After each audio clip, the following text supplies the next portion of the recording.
আল্লাহ নবী বলছেন, যে ব্যক্তি জানাজার নামাজে অংশগ্রহণ করলো তার আমলনামায় 1 কিরাত সওয়াব লিখে দেওয়া হবে। কয় কিরাত? 1 কিরাত, রাকাত না, 1 কিরাত। সাহাবায়ে কেরাম বললেন, হুজুর 1 কিরাত কি? নবীজি বলেন, উহুদ পাহাড়ের মতো সমান সওয়াব। উহুদ পাহাড় কত বড়? 12.5 মাইল লম্বা পাহাড়। এইরকম সওয়াব আপনার আমলনামায় আল্লাহ লিখে দিবেন। আল্লাহু আকবার বলেন। যে দাফন কাজে অংশগ্রহণ করলো, দাফনে আল্লাহ তাআলা তাকে 2 কিরাত সওয়াব দিবেন। একটা হলো জানাজা, আর একটা হলো কি? দাফন। দুটাই অংশগ্রহণ করবেন। অনেক সময় জানাজায় লোক পাওয়া যায়, দাফনে পাওয়া যায় না। অনেক সময় দাফনে পাওয়া যায়, জানাজায় লোক পাওয়া যায় না। দুইটাতে অংশগ্রহণ করবেন। আবার অনেকে মনে করে ফরজে কিফায়া, তো এলাকার মধ্যে 2 একজন গেলে হবে, না গেলেও চলবে।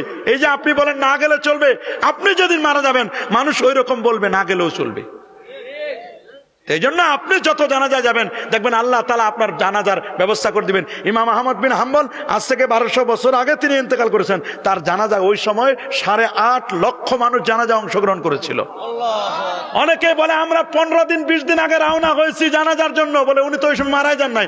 আমাদের কে যেন সংবাদ দিয়েছে, কেউ ঘুমের মধ্যে জানছি, কেউ জাগ্রত অবস্থায় জানছি যে ইমাম আহমদ বিন হাম্বলের জানাজা অমুক দিন হবে, তোমরা রওনা হও। আল্লাহু আকবার বলেন। 99 বার আল্লাহকে স্বপ্নে দেখেছিলেন।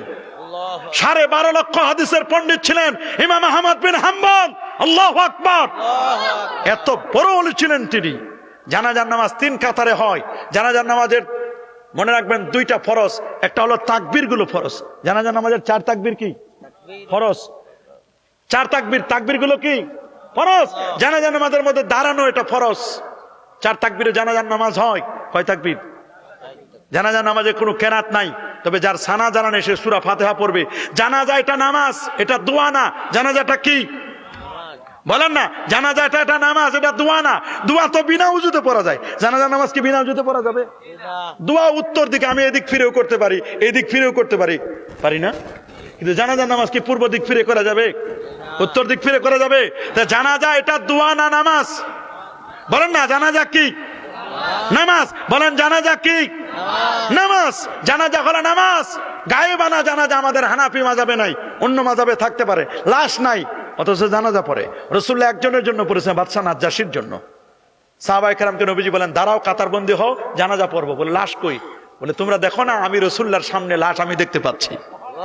অথচ বাদশা নাজ্জাশীর লাশ 1500 কিলোমিটার দূরে ছিল, রাসূলুল্লাহ 1500 কিলোমিটার দূর থেকে দেখতে পেতেন। আল্লাহু আকবার।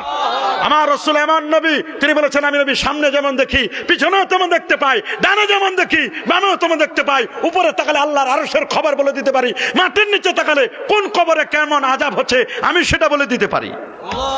সেই নবীকে আমরা মহব্বত করব কি করব না? ভালোবাসবো কি বাসবো না? অবশ্যই আমরা সেই নবীর ভালোবাসা, নবীর প্রেম আমরা লাভ করতে চাই কি চাই না?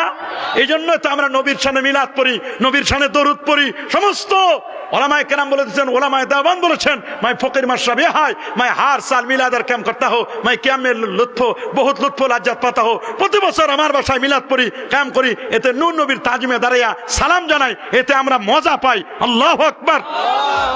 আল্লামা সাহেব কবলা রহমাতুল্লাহ আলাইহি, বিস্কুটি সাহেব রহমাতুল্লাহ আলাইহি, বদরপুরি সাহেব কবলা রহমাতুল্লাহ আলাইহি, ফুরফুরার সাহেব, আল্লাহর ওলি যারা, তারা মিলাদ পড়ছেন, কিয়াম করছেন, ঈদে মিলাদুন নবী করছেন। এইগুলো আমাদের রাসূলের প্রেমে আমরা করি, রাসূলের ভালোবাসা আমরা করি, ঠিক কিনা? রাসূলের ভালোবাসা ফরজ। বলেন রাসূলের ভালোবাসা কি?